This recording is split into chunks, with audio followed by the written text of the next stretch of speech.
Yeah, it looked like he lost his delivery a little bit, and then I think there we saw the ball. Probably not as effective as he's been and as good as his command has been. I think that's where we saw it kind of wane a little bit there. Imagine a single dollar. One unassuming copper-clad coin slipping through a clerk's hand, unnoticed, unremarkable, a mistake so tiny it could be laughed off. And yet that dollar became the spark that blew open the vault on the Minnesota Twins' greatest secret, shattering a dynasty before it even fully formed. In the spring of 2004, the Twins were riding a wave of unprecedented talent, a farm system that was the envy of the league. In a dimly lit office, a clerical slip, a $1 discrepancy in a payroll spreadsheet set off a chain reaction that cost the Twins not just a championship, but the very blueprint that could have kept them at the top for a decade. Stay with me because the fallout of that single cent will change how you see every roster move the Twins made from 2004 to 2010. The year was 2004. Minnesota had just finished a historic 101-win season in the minors, with prospects like Joe Mauer, Justin Morneau, and Torii Hunter bubbling at the surface. The major league club, under manager Ron Gardenhire, finished a respectable 92-70, clinching the AL Central for the first time since their 1991 World Series triumph. The Twins were humming. Their secret: a disciplined, cost-controlled scouting philosophy pioneered by Director of Amateur Scouting Dave St. Peter, a system that unearthed gems for pennies on the dollar. Between 2002 and 2004, the Twins posted a cumulative payroll of $63.2 million, a figure that placed them 12th in the league, yet they were fielding a lineup that outscored opponents by 113 runs. Their on-field production per dollar was the best in baseball, a fact the front office kept under tight wraps. In private, they called it the Minnesota Magic Formula, a blend of advanced analytics, regional scouting depth, and an emphasis on players who could swing the bat, run the bases, and play multiple positions. But the formula required strict compliance with MLB's salary cap reporting rules. Any discrepancy, however minuscule, could trigger an audit and potentially a punitive levy. The Twins' accounting department, a lean team headed by senior accountant Peter Hanrahan, was tasked with filing the league's annual salary and benefits report by the March 31 deadline. March 28, 2004. The office was buzzing. The Twins were set to re-sign Joe Mauer to a 6-year, $48 million extension, the richest contract in club history.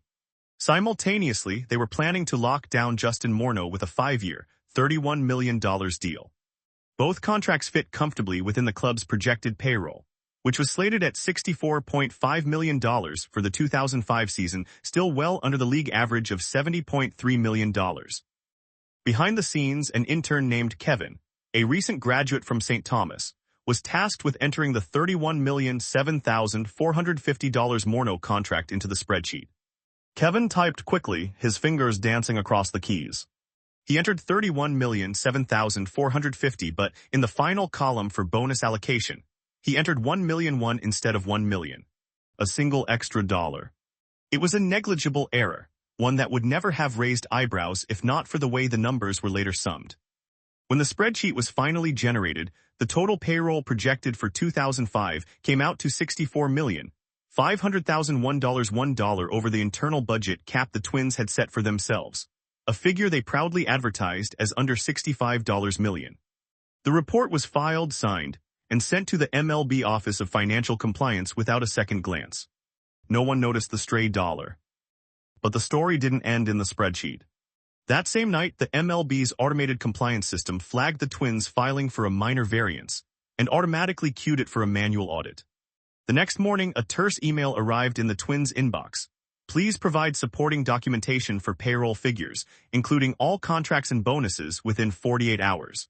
The tone was neutral, but the implication was clear: the league was looking for irregularities. The Twins' front office was thrown into a frenzy. General Manager Terry Ryan, known for his composure, called an emergency meeting with the ownership, the legal team, and the accounting staff. He asked the painful question: if we can't prove every dollar, what does that say about our cost-controlled brand? Within 24 hours, the accounting team dug through every contract, every minor league cash bonus, and every performance incentive. The $1 error in Kevin's entry was discovered almost immediately. Peter Hanrahan smiled, rubbing the back of his neck, and confessed, "That dollar was a typo. We posted it as an extra bonus allocation." The ownership, led by Jim Pohlad, was livid. The $1 seemed harmless, But MLB's collective bargaining agreement stipulated that any discrepancy, however small, could be interpreted as a potential, undisclosed financial incentive. The league's compliance officer, Mark Delaney, convened a conference call and warned that any infraction could lead to a fine of up to $4 million or a forced adjustment of the payroll numbers, which might push the Twins over the luxury tax threshold for the upcoming season. The stakes rose when the Twins realized that surpassing the luxury tax threshold $152 million for the 2005 season, the actual threshold under the competitive balance tax, introduced in 2002, would mean a 30% surcharge on every dollar over the limit, a sum that could cripple their budget for the next 3 years. Although $1 would not push them over that $152 million line, the league's penalty discretion clause gave them leverage. Even the smallest violation could be construed as a willful attempt to hide money, resulting in a punitive assessment up to $4 million. In a flash, the appearance of a $1 error became a political weapon. The MLB commissioner's office threatened to release a public report, effectively painting the Twins as a club trying to cheat the system. The potential PR fallout, especially for a team that had positioned itself as an underdog with a humble payroll, risked alienating the fan base, who loved the idea of Moneyball-ish efficiency. Terry Ryan made a bold call. He decided to propend a transparency campaign, revealing the Twins' entire payroll in an open press conference. On April 4, 2004, Ryan stood on the Minnesota Wild Arena's stage, a stack of printed spreadsheets in hand. He said, "We've made a $1 mistake. We own it, we fix it, and we move forward." He announced a voluntary reduction of $1.4 million across non-essential bonuses, enough to offset any potential fine and to ensure they stayed below the league's soft cap. The league accepted the correction and waived any fine, but the damage was already done. The public embarrassment forced the Twins to reevaluate the secret formula that had summoned their small ball dynasty. In the following months, they revised their contract language, adding explicit no-hidden bonus clauses and hiring a full-time compliance analyst. This shift, while prudent, ate up a slice of the savings they had previously celebrated. Their payroll for 2005 rose to $64.9 million, still modest, but now saddled with an administrative cost of $1.1 million that represented the new compliance department. On the field, the ripple effect was immediate. The Twins' breeding ground of minor league talent was now forced to sign players with more guaranteed money to avoid future ambiguity.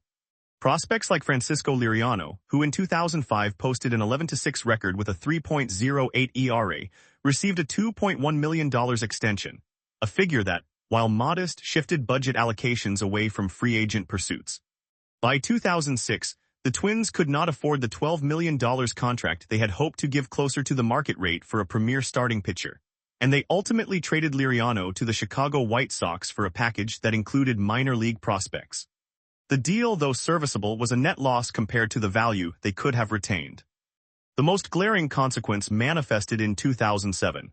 With a fresh batch of prospects, Nick Blackburn, Matt Garza, and a young reliever named Glenn Perkins, Murray "Mo" O'Brien, the Twins' newly hired scouting director, argued for a higher bonus pool to keep those players under contract. The compliance expenditures now accounted for 2.5% of the total payroll, up from a negligible 0.3% before 2004. The Minnesota Magic formula was no longer the secret weapon. Instead, it became a cautious balancing act. The Twins still made the playoffs in 2006 and 2009, but each season they fell one step short of the World Series. In 2009, after winning 97 games, they lost the ALDS to the New York Yankees by a single run. Game 5 ended on a sacrifice fly by Mark Teixeira. Analysts later pointed to a thin bullpen depth, a direct result of aligning budgets to stay compliant, and that depth could have made the difference. The $1 error had turned a formula designed to generate dynasty-level consistency into a constant scramble for financial breathing room. The narrative reaches its apex with the 2010 season.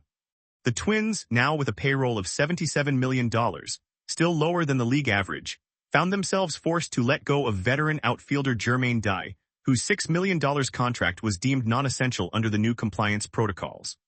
Dye's departure opened a hole in the lineup that the rookie Joe Benson could not fill. The Twins fell to a 74-88 record, the first losing season in 8 years. The domino effect that began with a $1 typo had spiraled into an erosion of talent, a loss of confidence, and the untimely end of what could have been a decade-long champion run.